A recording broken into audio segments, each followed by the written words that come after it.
各位街坊，而家咧就係食菌菇最鮮甜嘅季節啦。我哋咧可以俾屋企嘅小朋友試下呢個口磨滑蛋嘅，又鮮甜又嫩滑，超正啊！平時咁樣咧，閒閒地一份100幾蚊㗎。咁你如果咧喺屋企煮飯煮好味少少咧，屋企小朋友飯都食多啲㗎。我哋先將口磨咧切成薄片，喺碗入邊再打翻3隻雞蛋，再加翻1羹仔呢個黑松露醬。呢個野鮮菌嘅黑松露醬咧，佢係零糖零添加嘅，用料非常乾淨，真材實料睇得見啊！平時我哋煮餸嘅時候咧，你加啲咁多落去啊，嗰啲鮮味咧香到不得了㗎。因為咧佢用嘅係雲南野生高品質嘅黑松露，嗰啲黑松露嘅味道咧好濃郁㗎。營養又充足，而且咧仲要係減脂配方嚟嘅，減脂期嘅靚女都可以放心食嘅。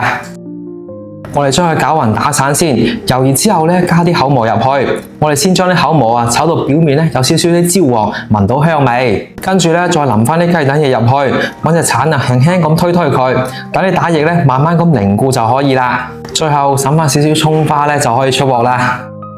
嗰啲好嫩滑嘅雞蛋咧，包住啲菌菇嗰啲鮮味啊，小朋友咧超級中意食啊！平時咧用佢嚟炒飯啊、煎牛扒啊、撈麵啊，或者咧飲啲麵包嚟食啊，好香好鮮味嘅。